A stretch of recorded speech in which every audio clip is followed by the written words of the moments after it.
ఈ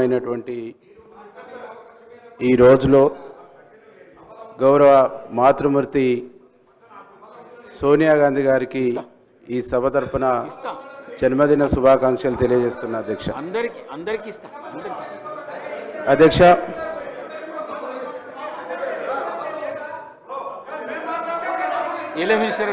కూర్చొని చెప్తా. మీరు కూర్చుంటే మాట్లాడతా చెప్తా కదా. ఒక్క నిమిషం. రాకేష్ రెడ్డి గారు ప్లీజ్. రాకేష్ రెడ్డి గారు, నేను వెంకట్రామరెడ్డి గారిని కోరుతా ఉన్నా, ఒక్కటి కూడా ప్రస్తావనల విషయంలో మేము కూడా ఆ స్థానంలో ఉంటాం అధ్యక్ష. వినండి కొద్దిగా, ఒక దయచేసి ఎక్కడైతే ప్రోటోకాల్ ఉల్లంఘన జరిగిందో ఆ రోజు కూడా ప్రివిలేజ్ కమిటీ అనే ఒక ప్లాట్ఫామ్ ఉంది, దాంట్లో మీరు ప్రస్తావన చేసిండ్రు. ప్రివిలేజ్ కమిటీ కూర్చుంటుంది, కూర్చొని దానికి సంబంధించిన ఉల్లంఘనలకు సంబంధించిన అంశం విషయంలో అధికారులను కూడా సమాధానం కోరుతుంది. 8 నెలలు అయిందని దృష్టికి తీసుకొచ్చిండ్రు. అతి తొందరలో ప్రివిలేజ్ కమిటీకి సంబంధించిన మీటింగ్ ఏర్పాటు చేయమని స్పీకర్ గారు ఆదేశాలు ఇవ్వాలని కోరుతా ఉన్నాము. ఆ విధంగా తీసుకెళ్లటం జరుగుతుంది. మీరు కూడా ఈ ప్రస్తావన తీసుకొచ్చిండ్రు, మొట్టమొదటిసారి మా దృష్టికి తీసుకొచ్చిండ్రు. మీరు అర్థం చేసుకోండి గౌరవ సభ్యులు, మీరు మొట్టమొదటిసారి ప్రస్తావన తీసుకొచ్చి ఇక్కడే కూర్చునే ప్రయత్నం చేసిండ్రు. కాదంటలేము, we never have done it. రేపు పొద్దున వచ్చి ముఖ్యమంత్రి చైర్లో కూర్చుంటా అంటే కూడా కూర్చోండి, ప్రజలు ఈయన తీర్పు వెళ్ళాం కూర్చుంటా అంటే కూర్చోండి. నేను మీకు అందరికి ఇచ్చే ప్రస్తావన చేస్తున్నారు, ముఖ్య స్పీకర్ గారు అందరికి ఇస్తున్నారు. ఈ చర్చలో పాల్గొనడానికి మీకు నేను అరే ఇస్తున్నారంటే మాట్లాడుతున్నారు ఏంటండి? What is this sir? They have to understand sir. మా గౌరవ శాసనసభ్యులు కూడా చాలా మంది ఉన్నారు అధ్యక్ష. ఎందుకు మెజారిటీలో ఉన్నారు, ఎందుకు ప్రభుత్వంలో ఉన్నారు? ఈరోజు భారతీయ జనతా పార్టీ కూడా వారు ఇప్పుడు వచ్చిన 4 సభ్యుల్లో కూడా 3 మాట్లాడింది, ఇంకా 2 మాట్లాడేది ఉంది. మీరు 2 మాట్లాడేది ఉంది. ఆ ఓపిక లేకుండా ఎట్లా? ఓపిక లేకుండా ఎట్లా అండి? మా 3 మాట్లాడితే మీ 3 మాట్లాడుతుంటే ఎట్లా? ఈరోజు నేను చెప్తా ఉన్నాను అధ్యక్ష, నేను దయచేసి గౌరవ సభ్యులను కోరుతా ఉన్నా, 3 గౌరవ బీజేపీ సభ్యులకి మీరు అవకాశం ఇచ్చిండ్రు, చాలా సంతోషం. మా దగ్గర ఉన్న 4కే ఇచ్చిండ్రు మీరు ఇప్పటి వరకు. అది ఈరోజు మళ్ళీ 2 కూడా ఇచ్చే అవకాశం ఉంటే ఇవ్వండి అధ్యక్ష, కాదంటలేము. ఇచ్చే ఓపిక ఇస్తామన్న ఓపిక లేకుండా ఎట్లా సార్? రాకేష్ రెడ్డి గారు, దయచేసి రాకేష్ రెడ్డి గారు, ఇది నేను బేషిజాల పోకుండా, ఎందుకంటే we're appealing we're appealing to Rakesh Reddy garu speaker Rakesh Reddy గారు, ఈరోజు వారి 2 సభ్యులకు కూడా నేను గౌరవ శాసనపతి గారిని కోరుతా ఉన్నా, వారి 2 సభ్యులు కూడా ఈరోజు మీరు అనుమతి ఇచ్చింది కనుక, ఈరోజు అనుమతి ఇచ్చింది కనుక 1 నిమిషమో 2 నిమిషాలు మాట్లాడటానికి మీ అనుమతి ఇస్తే మాకేమి అభ్యంతరం లేదని కూడా చెప్పాము. 3 మాట్లాడడానికి 2 ఉన్నారు, 2 మాట్లాడడానికి అవకాశం ఇస్తామంటే కూడా అదే రేసి మాట్లాడుతా అంటే ఎట్లనండి? కాదండి, అందుకోసమే ఏందా వెంకట్రామ్, కమాన్ మ్యాన్ కమాన్.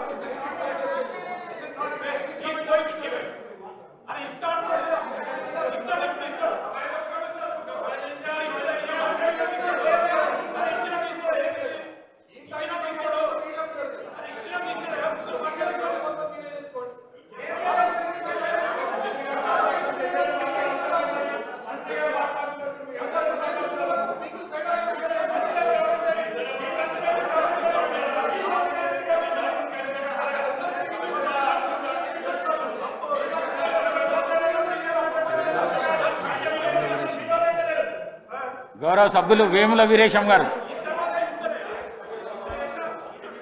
అధ్యక్ష, ఒక చారిత్రాత్మకమైనటువంటి దినం డిసెంబర్ 9.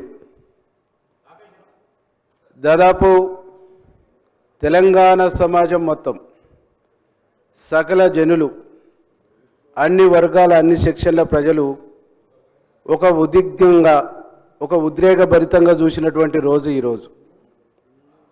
శ్రీమతి సోనియా గాంధీ గారు ఆనాటి హోమ్ మినిస్టర్ చిదంబరం గారిని ఒక స్టేట్మెంట్ అని పంపిస్తున్నటువంటి సందర్భంలో 4 కోట్ల మంది ప్రజలు సోనియా గాంధీ గారి నిర్ణయం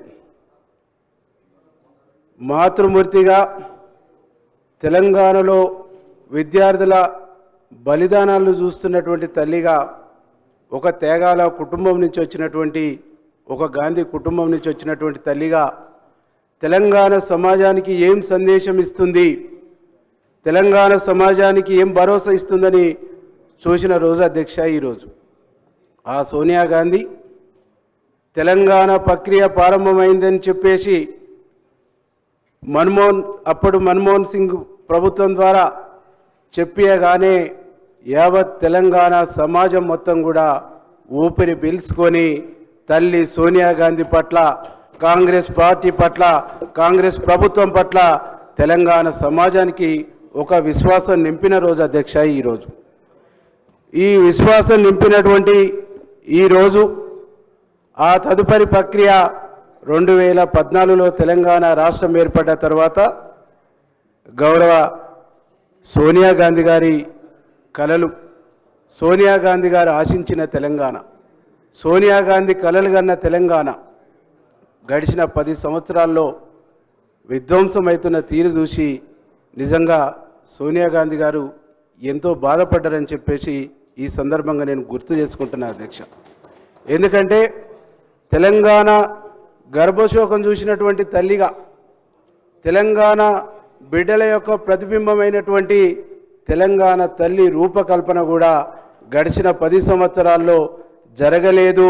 గడిచిన 10 సంవత్సరాల్లో గడిచిన ప్రభుత్వం నిర్ణయం తీసుకోలేదంటే ఇంతకంటే దుర్మార్గం ఇంకొకటి ఉండదని చెప్పేసి ఈ సందర్భంగా నేను గుర్తు చేసుకుంటున్నా అధ్యక్ష. అధ్యక్ష, ఈరోజు గౌరవ ముఖ్యమంత్రి గారు ఈ సభా వేదిక నుంచి ఈ రాష్ట్ర ప్రభుత్వం తెలంగాణ ప్రజల యొక్క ప్రతిబింబంగానే ఈరోజు తెలంగాణ తల్లి విగ్రహాన్ని ఏర్పాటు చేస్తూ ఉన్నాం. ఈరోజు తెలంగాణ తల్లి విగ్రహం, తెలంగాణ తల్లి చేయి చూపించటం అంటేనే ఒక తల్లిగా అభయం ఇస్తున్నటువంటి అభయాన్ని ఇంకొక చేత్తో తెలంగాణ సంస్కృతి సాంప్రదాయమైనటువంటి మొక్కజొన్నలు, అప్పుడు జొన్నలు, సజ్జలు, ఆ పంటలను గుర్తు చేసేటువంటి ఒక ప్రతిరూపం దాంట్లో ఉందని చెప్పేసి ముఖ్యమంత్రి గారు వివరిస్తుంటే నిజంగా ఈ సభలో ఇక్కడనే మా ఎన్ఎం సీనన్న గారు ఉన్నాడు, అక్కడనే చాలామంది మా పోచారం సీనన్న వీళ్ళందరూ కూడా ఉద్యమంలో అందరం పనిచేసినప్పుడు ఈ ప్రస్తావన అంతా ఉద్యమంలో ఉండే అధ్యక్ష. ఉద్యమ సందర్భంలో అప్పుడున్నటువంటి తెలంగాణ సాంప్రదాయ పంటలు, ఆ పంటల ప్రతిరూపాలు కూడా ఉద్యమ సందర్భంగా మాట్లాడుతున్నప్పుడు విన్నాం అధ్యక్ష. అవన్నీ కూడా ఈరోజు తెలంగాణ తల్లి రూపకంగా తెలంగాణ చిహ్నంలో అవి ఉండటం అనేటువంటిది నిజంగా తెలంగాణ సమాజానికి ఒక గర్వకారణంగా, తెలంగాణ సంస్కృతికి ఒక గర్వకారణంగా నేను భావిస్తా ఉన్నాను అధ్యక్ష. అధ్యక్ష, నేను నిన్న ఒక టీవీలో చూసిన అధ్యక్ష, ప్రధాన ప్రతిపక్షానికి సంబంధించినటువంటి ఒక శాసనసభ్యులు మాట్లాడుతూ ఉన్నారు. తల్లులంటే, ప్రజలంటే కన్నీళ్ళు కష్టాలతో ఉన్నటువంటి ప్రజలు మాసిన బట్టలతో ఉంటారు, ఏడుపు ముఖాలు ఉంటాయి, ఆ ప్రతిరూపం ఇక్కడ కనిపిస్తుందని చెప్పేసి వాళ్ళు ప్రస్తావిస్తుంటే చూసిన అధ్యక్ష. కానీ మాసిన బట్టల్ని, పేదరికాన్ని, తెలంగాణలో సమాజాన్ని అవమానించేటువంటి పద్ధతుల్లో వారు మాట్లాడుతుంటే నిజంగా నాకు బాధేసింది అధ్యక్ష. కానీ ఇక్కడ వచ్చినటువంటి ప్రజాప్రభుత్వం, ఇక్కడ నిర్వహిస్తున్నటువంటి ప్రజాపాలన ఆ మట్టి మనసులా, ఎట్టి మనసులా ఎతల్ని, బాధల్ని, కన్నీల్ని, కష్టాల్ని, వారి సంస్కృతిని, సాంప్రదాయాన్ని ప్రతిబింబించేలాగా ఇవాళ తెలంగాణ తల్లి రూపకల్పన చేయటం అనేటువంటిది నిజంగా తెలంగాణ చరిత్రకు, తెలంగాణ సంస్కృతికి, తెలంగాణ సమాజానికి గొప్ప గౌరవంగా నేను భావిస్తూ ఉన్నాను అధ్యక్ష. అధ్యక్ష, ఈరోజు ఈ ప్రభుత్వం, మన ప్రభుత్వం తీసుకున్నటువంటి గొప్ప నిర్ణయం, గొప్ప తెలంగాణ తల్లి విగ్రహ ఏర్పాటు కార్యక్రమం చాలా చారిత్రాత్మకమైంది. గడిచిన పాలకులు, గడిచిన ప్రభుత్వాలు ఈ సంస్కృతిని, సాంప్రదాయాన్ని విస్మరించిండ్రు. ఎవరు సలహాలు, ఎవరు సూచనలు కూడా తీసుకోలేదు. మన ప్రభుత్వం అనేక మంది మేధావులతోని, అనేక మంది విద్యావేత్తలతోని, అనేక మంది ఉద్యమంలో పాల్గొన్నటువంటి ఉద్యమకారులతోని చర్చించి వారి అభిప్రాయాలు తీసుకొని వారి అభిప్రాయాలకు అనుగుణంగా తెలంగాణ తల్లి విగ్రహాన్ని ఏర్పాటు చేయటం అనేటువంటిది నేను మనస్ఫూర్తిగా స్వాగతిస్తూ, ఇవాళ చరిత్రను ఎప్పుడైనా ప్రజలే నిర్మించుకుంటారు. ఈ ప్రభుత్వాన్ని కూడా ప్రజలే నిర్మించుకోరు. ప్రజలు నిర్మించుకున్న చరిత్ర ప్రజలు నిర్మిస్తారు కాబట్టి ప్రజలు నిర్మించుకున్న, ప్రజలు ఏర్పాటు చేసుకున్న ప్రజాప్రభుత్వం ప్రజల మనోభావాలకు అనుగుణంగా తీసుకున్నటువంటి నిర్ణయాన్ని రూపకల్పన చేసినటువంటి ఈ తెలంగాణ తల్లి విగ్రహాన్ని మనస్ఫూర్తిగా నేను అభినందిస్తూ ప్రభుత్వాన్ని ఈ విగ్రహ ఏర్పాటును స్వాగతిస్తూ ప్రజలందరూ కూడా దీంట్లో పెద్ద ఎత్తున పాల్గొంటారని చెప్పేసి తెలియజేస్తూ నాకు ఈ అవకాశం ఇచ్చినందుకు ధన్యవాదాలు తెలియజేస్తున్నా అధ్యక్ష. గౌరవ మంత్రి గారు సీతక్క గారు.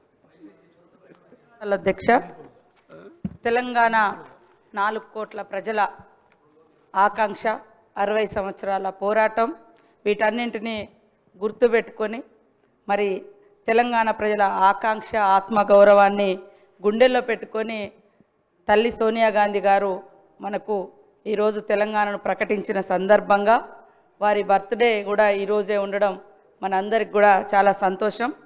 వారికి సందర్భంగా పుట్టినరోజు శుభాకాంక్షలను కూడా తెలియజేస్తా ఉన్నాను అధ్యక్ష. ఈరోజు జరుగుతున్నటువంటి విగ్రహావిష్కరణ కార్యక్రమాన్ని ఆయా పార్టీలు వాళ్ళ సొంత ఎజెండాను ఈ విగ్రహం చుట్టూ, ఈ తల్లి విగ్రహం చుట్టూ రాజకీయాన్ని చేస్తున్నటువంటి పరిస్థితి మనం చూస్తూ ఉన్నాం. ఈనాడు పెడుతున్నటువంటి తల్లి తెలంగాణ విగ్రహంలో మరి తెలంగాణ ప్రజల అస్తిత్వము, ఆత్మగౌరవం, పోరాటము, శ్రమైక జీవన మరి రూపము, ఆశీర్వాదం, తల్లి యొక్క బ్లెస్సింగ్స్ ఇవన్నీ కలగలిసినటువంటి నిండు రూపము తెలంగాణ తల్లి రూపము ఈరోజు మనం ఆవిష్కరించుకోవడం కూడా చాలా సంతోషం అధ్యక్ష. ఇందాక బీజేపీ వాళ్ళు కానీ బయట బీఆర్ఎస్ వాళ్ళు కానీ మాట్లాడుతున్నది తెలంగాణ తల్లి విగ్రహాన్ని మారుస్తున్నారని. అయ్యా, ఇప్పటి వరకు అధికారికంగా 10 సంవత్సరాల కాలం నుంచి మరి ఎక్కడైనా అధికారికంగా తెలంగాణ తల్లి విగ్రహాన్ని ఆవిష్కరింపచేసిర్రా? కేవలం వాళ్ళ పార్టీ రూపాలు, వాళ్ళ జెండా రూపము, మరి కేటీఆర్ చెల్లికి దేవతా విగ్రహ రూపాన్ని ఇచ్చుకుంటే ఎట్లా ఉంటుందో ఆ రకమైనటువంటి విగ్రహాలను వాళ్ళు పెట్టుకొని దాన్ని తెలంగాణ తల్లిగా వాళ్ళు ఇన్ని రోజులు ప్రజల మీద రుద్దిండ్రు. కానీ ఈరోజు మనం